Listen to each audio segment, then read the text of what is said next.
Every weekday, nearly 60 million Americans, 1/5 of the entire population, spend 8 hours trapped inside what some experts consider the germiest buildings in America. Trapped inside these buildings with them are millions of invisible enemies seeking to make them ill or sometimes even kill them. We're talking about diseases such as staph, E. coli, Shigella, influenza, MRSA, and mold. These denizens of the invisible world are all around us, on flat surfaces and chair backs, on computer keyboards and mice, door handles and sink handles. Where do you find all these hidden killers? Where is the germiest building in America? It's a public school. And while the situation is bad enough when we consider middle schools and high schools, it's an even bigger issue in elementary schools. Young children do not have fully developed immune systems. They're known in the medical industry as immunocompromised. Yet every day we expose them to bacteria and viruses and mold spores. What can be done about it? Typically, there are two responses. We can teach kids better hygiene practices like hand washing and bathing so they don't bring germs with them.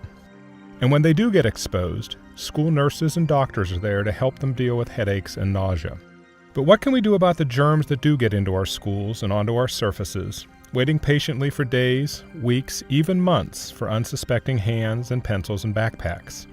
There is only one professional that can do anything about getting rid of the germs that have infected our buildings: the school custodian. Custodians should be the first line of defense against pathogens in the schools. Unfortunately, most janitors today are not trained or equipped to deal with this invisible world. They do not understand the spread of disease or how to break the infection cycle. And they're armed with antiquated tools, mops and buckets, rags and spray bottles that don't actually attack bacteria.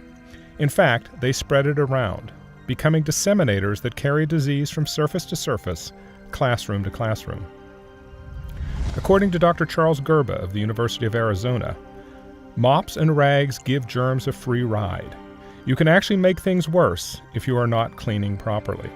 So the next time you visit your child's school, or if you're a teacher, the next time you walk into a classroom, don't just look around and ask if the room looks clean. Ask yourself, is it hygienically clean? Most likely, the answer is no. Then you may want to ask the principal or superintendent or PTA if your custodial staff has received the tools and training they need to make this building safe for the children. Again, the answer is almost certainly no. And if this is the case in your school, you need to ask another question. Why isn't the district doing something about this? Doing what is necessary to protect our children, the teachers, and the staff from the germiest buildings in America? Typically, there are two answers to this question. The first is budget. Most districts are struggling with budget reductions. They're trying to figure out how to divide the dollars they have and rarely allocate enough money for the custodial staff and equipment that are necessary. In fact, many school districts have cut their cleaning budgets by 25% or more over the last 10 years. Why would they do this? That brings us to our second reason: knowledge. If your administrators are like others in the country, they don't have the knowledge they need regarding cleaning science.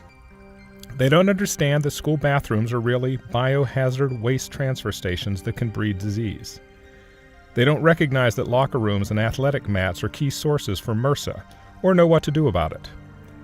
They're unaware that flat surfaces in classrooms and cafeterias become traps for dangerous pathogens. They don't appreciate the importance of critical touch points like computer keyboards or mice, where norovirus or flu bugs can pass from student to student. And school administrators are unaware of how recent advancements in cleaning science have led to the introduction of hygienic cleaning, new processes that specifically address the invisible world. There are now no-touch cleaning systems that attack the biohazardous waste in restrooms and locker rooms. There are technologies specifically designed to clean flat surfaces because research showed that properly cleaning desktops can reduce student illness and absenteeism by 50%. And there are low-cost disposable wipes for cleaning critical touch points and minimizing disease transfer. And finally, one of the most important advancements is the new ATP meter, which accurately measures biopollution and makes the invisible world visible.